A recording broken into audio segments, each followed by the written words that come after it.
Hello students. So now we will start our second chapter, that is structure of atom. Students ये वाला जो chapter है ये आप ऑलरेडी इसका एक इंट्रोडक्शन पार्ट बोल सकते हैं, आप नाइन्थ क्लास में पढ़ चुके हैं। अब प्लस वन क्लास के अंदर हम इसका एक एक्सटेंडेड वर्जन यूज करेंगे।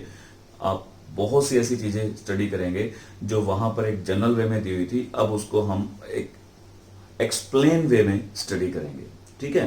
सो अभी हम एक फ्लैशबैक करते हैं। ठीक है, एक उस पार्ट को स्टडी करते हैं जो आप ऑलरेडी पढ़ चुके हैं, फिर हम उसी पार्ट को आगे एक्सटेंड कर देंगे और जो यहाँ पर जितनी भी कॉम्प्लेक्स चीजें हैं जो मतलब बहुत ज्यादा डिटेल स्टडी है उसको हम धीरे धीरे स्टडी करेंगे। ठीक है, ओके। सो स्टूडेंट्स ये वाले जो मॉडल्स हैं, ये वाले मॉडल्स हम ऑलरेडी पहले पढ़ चुके हैं। तो सबसे पहले बात करते हैं डाल्टन एटॉमिक थ्योरी की। डाल्टन एटॉमिक थ्योरी के अंदर क्या था कि इन्होंने सिर्फ इतनी सी बात बताई थी कि जो एटम है, एटम से छोटा कुछ भी नहीं है। ठीक है, डाल्टन के अकॉर्डिंगली हमने ये चीज पढ़ी थी कि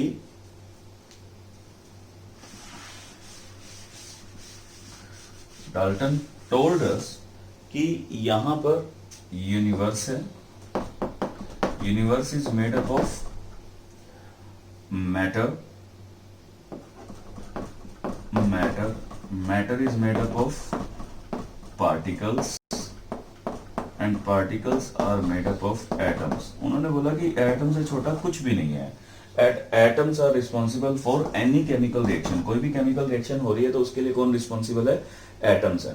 तो बट जैसे जैसे इस थ्योरी के बाद, मतलब ये थ्योरी आई, कुछ टाइम रही भी सही, और इस थ्योरी के बाद जैसे ही इलेक्ट्रॉन, प्रोटॉन्स और न्यूट्रॉन की स्टडी हुई, पता चला, डिस्कवरी हो गई इन सब की, तो उसके बाद ये थ्योरी फेल हो गई।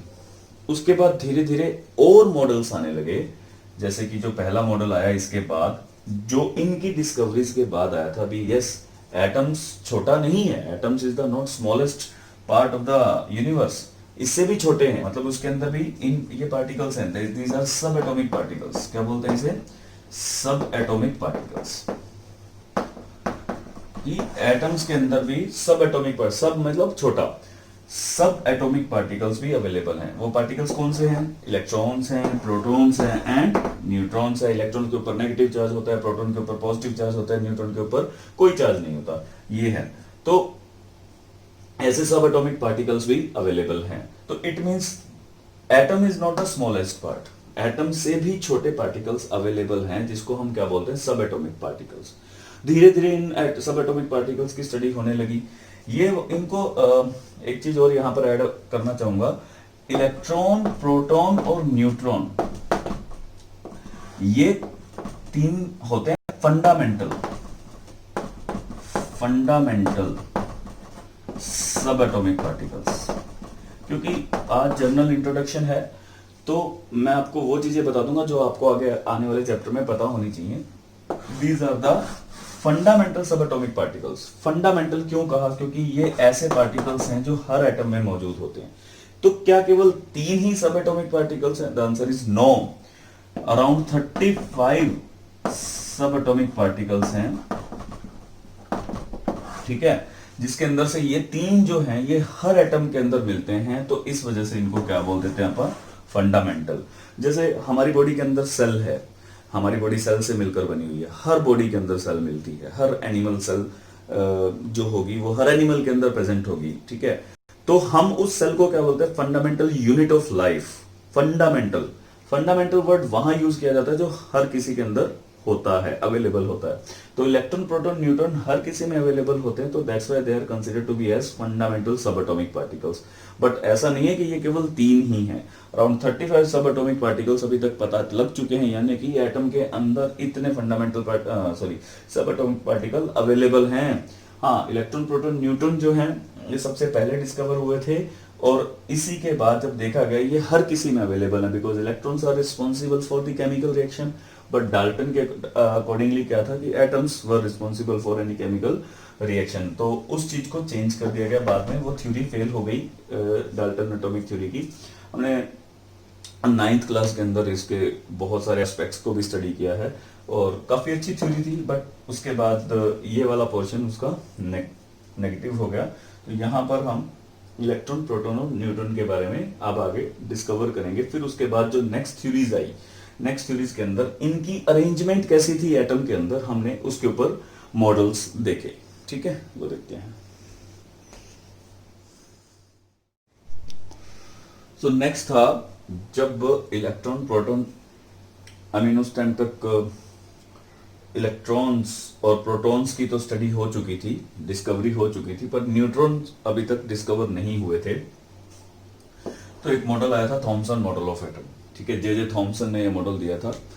इन्होंने कहा था कि, याद कीजिए, इन्होंने बोला था कि जो एटम है वो जस्ट लाइक वाटरमेलन है, जिसके अंदर जो इलेक्ट्रॉन है वो एम्बेडेड होते हैं in the atoms like seeds, और जो वेकेंट स्पेस है that is the positively charge, जो फ्रूटी पार्ट होता है that is the positively charge particle. So ये वाला जो चार्ज था ये क्या था, पॉजिटिव था। The charge of positive and the negative is equal, दोनों के दोनों चार्ज क्या थे, इक्वल थे। Positive charge equal to the negative charge. ठीक है, ये दोनों के दोनों चार्जेस क्या थे, इक्वल थे, होंगे। बट न्यूट्रॉन उस टाइम तक डिस्कवर नहीं हुआ था, तो उन्होंने न्यूट्रॉन का यहाँ पर कोई जिक्र भी नहीं किया। बाद में मासेस के अंदर क्लैशेस आने लगे, तो समहाउ ये मॉडल भी कुछ हद तक, काफी लंबे समय तक ये मॉडल रहा, बट ये मॉडल फेल हो गया बिकॉज न्यूट्रॉन के बारे में इन्होंने कोई बात नहीं की थी। ठीक है, सो इस मॉडल के अंदर ये मॉडल भी एक्सेप्ट कर लिया गया था। इस मॉडल के अंदर भी यूं था कि यस, एक्चुअली इस मॉडल के अंदर खास बात क्या थी कि ये इमेजिनरी मॉडल था। This is an imaginary model. ये मॉडल जो था ये इमेजिनरी मॉडल था, मतलब इसके लिए कोई एक्सपेरिमेंट नहीं किया गया था। उन्होंने सोच लिया कि शायद ये इस तरीके से दिखता होगा। ठीक है, एक इसके अंदर क्रिसमस पुडिंग का भी इसमें इमेजिनेशन किया गया था कि जैसे उसके अंदर जो चेरी है वो उस तरीके से अरेंज रहेगी, जिसके अंदर से जैसे इलेक्ट्रॉन्स जो है वो अरेंज रहेंगे। तो आप उसको इमेजिन कर सकते हैं भी हाँ ये इस तरीके से रहा होगा, तो उसके कारण हम इसको सिलेक्ट कर सकते हैं। ठीक है, फर्स्ट ऑफ ऑल जो फर्स्ट मॉडल आया था अपने आप में, एक्चुअली इस मॉडल को सिलेक्ट करने की वजह भी ये थी कि इन्होंने एक डायरेक्शन दी कि yes the structure of atom हो कैसे सकती है, यानी कि उसके अंदर इलेक्ट्रॉन्स, प्रोटॉन कैसे दिख सकते हैं। तो एक दिशा दिया उन्होंने, एक उसको डायरेक्शन दी कि यस साइंटिस्ट ने इस मॉडल के बाद स्ट्रक्चर ऑफ एटम के बारे में सोचना स्टार्ट किया। सो दैट्स व्हाई ये मॉडल वहां पर एक्सेप्ट हो गया। ठीक है, सो जो नेक्स्ट मॉडल आया वो आया Rutherford model of atom after the J Thomson model. इसको अपने आप में क्रांतिकारी मॉडल भी बोल सकते हैं, क्योंकि अपने आप में ये पहला एक्सपेरिमेंटल मॉडल था। We can say it is the first experimental model of atom. ठीक है, एक्सपेरिमेंटल मॉडल था। एक्सपेरिमेंटल मॉडल का मतलब ये है कि वर्किंग मॉडल की हेल्प से इसको प्रूव करके दिखाया गया कि exactly where the proton and the electron are situated in the atoms. So इसका एक छोटा सा मॉडल देखते हैं, वही जो हमने ऑलरेडी पहले भी स्टडी किया हुआ है, थोड़ा सा उसको और ज्यादा एग्जैजरेट करते हैं, समझते हैं कि उसके अंदर क्या क्या चीजें थी। इस पर्टिकुलर मॉडल के अंदर हमें क्या क्या चीजें पता होनी चाहिए। इसको करने से पहले हमें पता होना चाहिए कि अल्फा पार्टिकल्स क्या होते हैं। अल्फा पार्टिकल्स जो हैं ये बेसिकली पॉजिटिवली चार्ज पार्टिकल्स होते हैं। These are the positively charge particles होते हैं। These are nothing but these are the positively charge particles. पॉजिटिवली चार्ज पार्टिकल्स का मतलब क्या है कि एक्चुअली हीलियम एटम्स को कंसीडर किया गया। हीलियम एटम के अंदर से हमें पता है कि उसका मॉलिक्यूलर मास 4 होता है और उसका एटॉमिक नंबर 2 होता है। एटॉमिक नंबर 2 होने का मतलब क्या है कि उसमें नंबर ऑफ प्रोटॉन्स भी 2 हैं और नंबर ऑफ इलेक्ट्रॉन भी 2 हैं। ठीक है, यदि उसके ऊपर कोई चार्ज नहीं है तो यदि मैं इसके अंदर से ये दोनों के दोनों इलेक्ट्रॉन्स रिमूव कर दूं तो इसके ऊपर चार्ज क्या रहेगा, +2 का। सो हीलियम हैज +2 चार्ज। और इसको यदि मैं रे की फॉर्म में कंसीडर कर लूंगा तो यही एग्जैक्टली अल्फा पार्टिकल्स कंसीडर किए जाते हैं, means helium is consider to be as alpha +2 charge particles. ठीक है, तो alpha particle is nothing, this are the positively charge. ठीक है, और किसकी फॉर्म में प्रेजेंट होता है, ये रे की फॉर्म में प्रेजेंट होता है। तो ये फर्स्ट थिंग है जो आपको पता होनी चाहिए about the Rutherford model of atom. What about the second part? Second एक जनरल सा पार्ट है जो आपको पता होना चाहिए, that is positive and positive charge. यदि लाइक एंड लाइक चार्जेस आपस में आएंगे तो वो एक दूसरे को क्या करेंगे, रिपेल करेंगे। एक तो हमें इस पोर्शन के बारे में पता होना चाहिए। ठीक है, तो हुआ क्या, व्हेन अल्फा पार्टिकल्स, ठीक है, अल्फा पार्टिकल को जब बम्बार्ड किया गया किसके ऊपर, किसी फॉइल के ऊपर, गोल्ड फॉइल ली गई। यहाँ पे गोल्ड फॉइल इसलिए ली गई क्योंकि ये बहुत थिन होती है। तो ये फॉइल ही यहाँ पर यदि अपन इसको नॉर्मल वे में देखें तो शायद इसके बारे में नहीं पता चलेगा, तो इसको थोड़ा सा मैग्नीफाइंग कर लेते हैं। ठीक है, जब हम इसको मैग्नीफाइंग करके देखा तो हमने देखा कि यहाँ पर इसके बीच में क्या प्रेजेंट होंगे, एटम्स प्रेजेंट होंगे, गोल्ड के एटम प्रेजेंट होंगे। और अकॉर्डिंग टू थॉमसन मॉडल जो अब तक हम पढ़ते आए हैं, थॉमसन मॉडल के अकॉर्डिंगली जो मैक्सिमम पोर्शन है, वो मैक्सिमम पोर्शन इसके अंदर कौन सा है, पॉजिटिवली चार्ज है। ठीक है, जो फ्रूटी पार्ट है दैट वाज पॉजिटिवली चार्ज। अब अल्फा पार्टिकल्स पॉजिटिवली चार्ज पार्टिकल, और इसके पीछे एक स्क्रीन लगा दी गई। जब पॉजिटिव चार्ज और पॉजिटिव चार्ज आपस में एक दूसरे को कन्फ्रंट करेंगे तो नेचुरली उनके बीच में क्या होगी, रिपल्शन होगी, मतलब एक दूसरे से दूर भागेंगे। तो होना क्या चाहिए था कि मैक्सिमम से मैक्सिमम जो रेज हैं वो 180 डिग्री के एंगल पर घूम जानी चाहिए थी, क्योंकि इनके दोनों के बीच में रिपल्शन होना था। बट हुआ इसका बिल्कुल उलट। 99% जो रेज थी वो विदाउट एनी डिफ्लेक्शन, 99.9% ऐसी थी जो without any deflection straight forward चली गई। इसका मतलब एटलीस्ट इधर इतना बड़ा पॉजिटिव चार्ज तो नहीं है, मतलब इतना डाइवर्सिफाई में एरिया वाइज इतना बड़ा पॉजिटिव चार्ज नहीं है। कुछ एक रेस थी जो कुछ एक एंगल से डिफ्लेक्ट हुई। ठीक है, से थीटा एंगल से डिफ्लेक्ट हुई। इसका भी उन्होंने रीजन सोचा और फिर उसके बाद एक फाइनल कंक्लूजन तक पहुंचे। वो कंक्लूजन क्या था, अब उसके ऊपर बात करते हैं। द कंक्लूजन ये निकला कि ये यदि एटम है, हम इसको एटम कंसीडर कर लेते हैं, नो डाउट इसके अंदर भी उन्होंने स्फेरिकल उसकी ओरिएंटेशन को कंसीडर किया था। तो जैसे उन्होंने देखा कि 12,000 में से कोई एक रे ऐसी थी जो 180 डिग्री के एंगल पर वापस आई, रिफ्लेक्ट हुई। इसका मतलब वो तब हुआ जब वो एग्जैक्टली सेंटर पर गई। तो ये भी पॉजिटिवली चार्ज और ये भी पॉजिटिवली चार्ज, तो पॉजिटिव चार्ज आपस में रिपेल किया। इसका मतलब सारा का सारा जो पॉजिटिव चार्ज है वो कहाँ है, सेंटर ऑफ द एटम में। और इसको क्या नाम दिया गया, द नेम इज न्यूक्लियस। इसको क्या नाम दिया गया, न्यूक्लियस नाम दिया गया। ठीक है, देन प्रोटॉन्स का तो सिचुएशन आ गई। What about the electron? तो इलेक्ट्रॉन के बारे में कहा गया कि इलेक्ट्रॉन इसके चारों तरफ रिवॉल्व कर रहे हैं बहुत ही फास्ट। ठीक है, वो इसके चारों तरफ रिवॉल्व कर रहे हैं। तो ये इसका कंक्लूजन बना। अब इसके कारण क्या हुआ कि जो रेज यहां से क्रॉस कर रही थी पॉजिटिवली चार्ज, इतनी फास्ट थी कि वो विदाउट एनी डिफ्लेक्शन सीधी चली गई। ये विदाउट डिफ्लेक्शन चली गई। ठीक है, फर्स्ट ऑफ ऑल जो मोस्ट इंपॉर्टेंट बात है जो आपको ध्यान में रखनी है रदरफोर्ड मॉडल की। रदरफोर्ड वो साइंटिस्ट थे जिन्होंने सबसे पहले न्यूक्लियस को डिस्कवर किया। तो यदि ये बात आती है कि who coined the name nucleus, तो हमारे पास क्या आंसर होना चाहिए, रदरफोर्ड। तो रदरफोर्ड और न्यूक्लियस का एक आपको ध्यान में रखना है कि रदरफोर्ड ने न्यूक्लियस को डिस्कवर किया था। तो ये था फाइनल कंक्लूजन। ठीक है, नो डाउट इसके अंदर भी कुछ ना कुछ प्रॉब्लम्स निकली जिसके कारण ये मॉडल भी थोड़ा टाइम बाद नहीं चल पाया। तो इसकी एक लिमिटेशन आई फिजिक्स के एक रूल से। वो लिमिटेशन क्या थी, जैसा कि इन्होंने बताया कि सारा का सारा जो पॉजिटिव चार्ज है एटम का वो सेंटर में है जिसको न्यूक्लियस बोला गया, और इलेक्ट्रॉन इसके चारों तरफ रिवॉल्व कर रहे हैं। जो इलेक्ट्रॉन जब रिवॉल्व करेगा तो वो अपनी एनर्जी को क्या करेगा, एमिट करेगा। ठीक है, रेडिएट करेगा।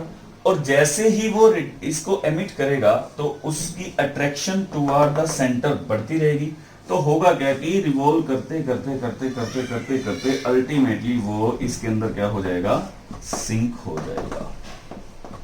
अगर हम इस मॉडल के अकॉर्डिंगली चलते हैं तो जिसके कारण हम ये नहीं कह सकते कि एटम इज स्टेबल। एटम क्या है? स्टेबल है। तो एक्चुअली इस मॉडल के अनुसार वहां पर स्टेबिलिटी के ऊपर एक क्वेश्चन मार्क लगा कि atom can't be stable with this model. ठीक है, स्टेबल नहीं हो सकता, मींस रदरफोर्ड एटम की स्टेबिलिटी को एक्सप्लेन ही नहीं कर पाए। सो जिसकी वजह से ये मॉडल फेल हो गया। जो नेक्स्ट मॉडल आया वो था नील बोहर, यानी कि बोहर मॉडल ऑफ एटम। तो जो नेक्स्ट मॉडल आया वो आया Bohr model of atom. Bohr model of atom के अंदर उन्होंने इसकी स्टेबिलिटी को एक्सप्लेन किया। इन्होंने सारी की सारी चीजें वैसे ही कंसीडर की जैसा रदरफोर्ड ने बताया था। इन्होंने वैसे ही बताया कि एटम एक स्फेरिकल पार्ट में है जिसके सेंटर में सारा का सारा पॉजिटिव चार्ज है, बट जो इलेक्ट्रॉन इसके चारों तरफ घूम रहे हैं वो एक पर्टिकुलर शेल में घूम रहे हैं। तो इन्होंने एक वर्ड यूज किया दैट इज कॉल्ड शेल।